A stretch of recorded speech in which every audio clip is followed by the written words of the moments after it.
تمہیں دین کی کیسے قدر ہو؟ تمہارا واسطہ نہیں پڑا، تمہارا اس سے خرچ کچھ نہیں ہوا۔ سلطان عالمگیر سب کہہ دو رحمت اللہ علیہ، بادشاہ وقت ہے، حکمراں ہے دلی کا، در خیبر سے لے کر چاٹاگاؤں کی پہاڑیوں تک سلطان عالمگیر کی بادشاہت ہے، مگر دیندار اتنا ہے، توجہ کرنا، بادشاہ عالمگیر کو مدنی کریم صلی اللہ علیہ وسلم کی 5000 حدیثیں زبانی یاد تھی۔ بادشاہ کو 5000 حدیث شریف زبانی یاد تھی،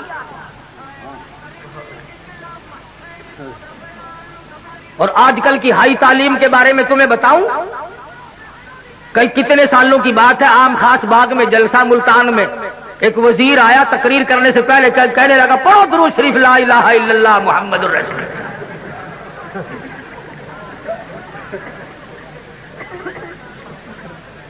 تعلیم بہت ہو گئی ہے۔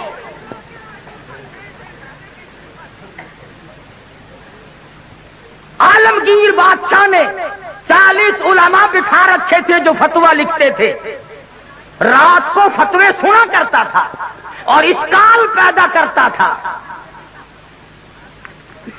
ملا جیون رحمت اللہ علیہ عالمگیر کا استاد ہے، انتقال کر گیا، میں نے اور آپ نے بھی مر جانا ہے۔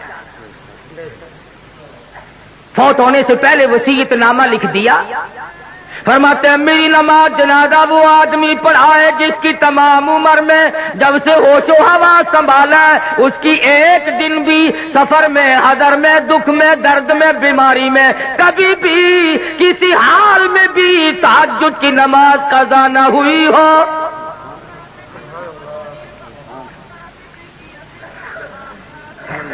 دلی کی جامع مسجد کے سامنے جنازہ رکھا ہے، سارا دن بیت گیا، علماء موجود ہیں، محدثین موجود ہیں، مفتی موجود تھے، قاری موجود تھے، قاضی موجود تھے، مگر کوئی جنازہ پڑھانے کی جرت نہیں کرتا۔ کبھی نہ کبھی دکھ میں، درد میں، شادی میں، غمی میں تہجد کی نماز چلی جاتی ہے، کوئی جرت نہیں کرتا۔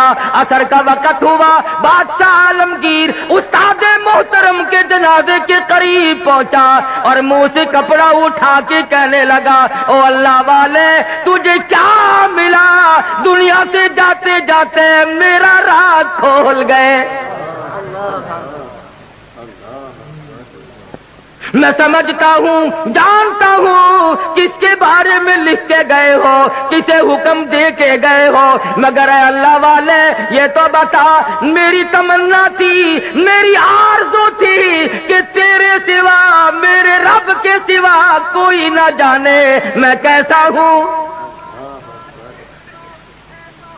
والذین یبیتون لربہم سجدا وقیاما، وہ لوگ کتنے کامیاب ہیں جن کی راتیں سجدوں اور قیام میں بیت جاتی ہیں۔ امن ہوا قانت آناء اللیل،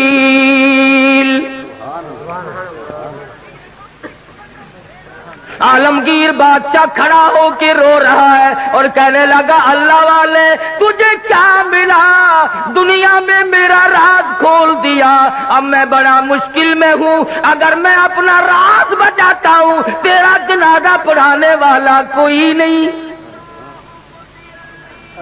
تیرا جنازہ پڑھاتا ہوں تو میرا راز نہیں بچتا۔ اللہ والے میں مصیبت میں آ گیا ہوں، میری تو بڑی تمنا تھی میرے رب کے سوا کوئی نہ جانتا میں کیسا ہوں۔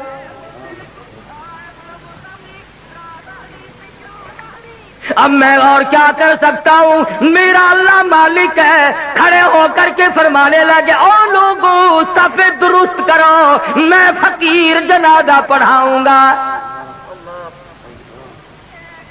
کبھی بادشاہ ایسے ہوا کرتے تھے، آج لوگوں چودھریوں کی اولاد قرآن نہیں پڑھتی، آڑتیوں کی اولاد قرآن نہیں پڑھتی، شیخوں کی اولاد قرآن نہیں پڑھتی، ملکوں کی اولاد قرآن نہیں پڑھتی، خانوں کی اولاد قرآن نہیں پڑھتی، تھانے دار کی اولاد قرآن نہیں پڑھتی، اے سی کی اولاد قرآن نہیں پڑھتی، تحصیلدار کی اولاد قرآن نہیں پڑھتی،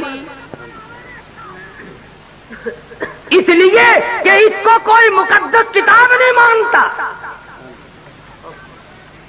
ساری عمر میں چودھری نے کبھی بنگلے میں، کوٹھی میں، مکان میں، دکان میں قرآن کو داخل نہیں ہونے دیا۔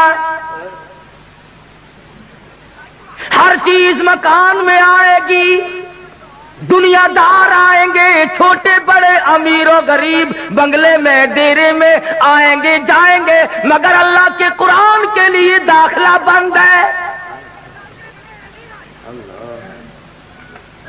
جب تک چودھری مرے گا نہیں قرآن کا داخلہ بند، جب تک شیخ مرے گا نہیں قرآن کریم کا داخلہ بند، جب تک ملک اور خان مرے گا نہیں اس وقت تک قرآن کریم کا داخلہ بند۔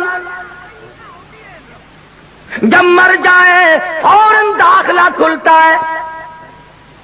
اس مسجد کے مولوی کو بھی بلا کے لاؤ، اس مسجد کے مولوی کو بھی بلا کے لاؤ، ادھر کے طالب علم بھی بلاؤ، ادھر کے طالب علم بھی بلاؤ، چاروں طرف بیٹھے ہیں، قرآن مجید کی تلاوت ہو رہی ہے، مرنے والے کا بیٹا بیچ میں کھڑا ہوتا ہے اور کہتا ہے مولانا او قاری صاحب آج تو اتنا قرآن پڑھو، آج تو اتنا قرآن پڑھو، آج تو اتنا قرآن پڑھو، میرے ابا مرحوم کو بہشت میں ٹھوک کے جانا۔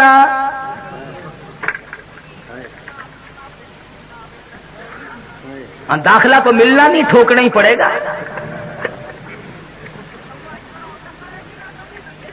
آج قرآن یاد آیا، اس کا مطلب تو یہ ہوا کہ یہ قرآن مردوں کے لیے اترا ہے۔ موٹر کار زندوں کے لیے، ہوائی جہاز زندوں کے لیے، ریل گاڑی، ہوائی تمام سواریاں، تمام سبزی ترکاری، پھل فروٹ، عورت مرد کے لیے، مرد عورت کے لیے زندہ چاہیے۔ اور لوگوں انصاف کرو، ہر چیز زندوں کے لیے، خدا کا قرآن مردوں کے لیے۔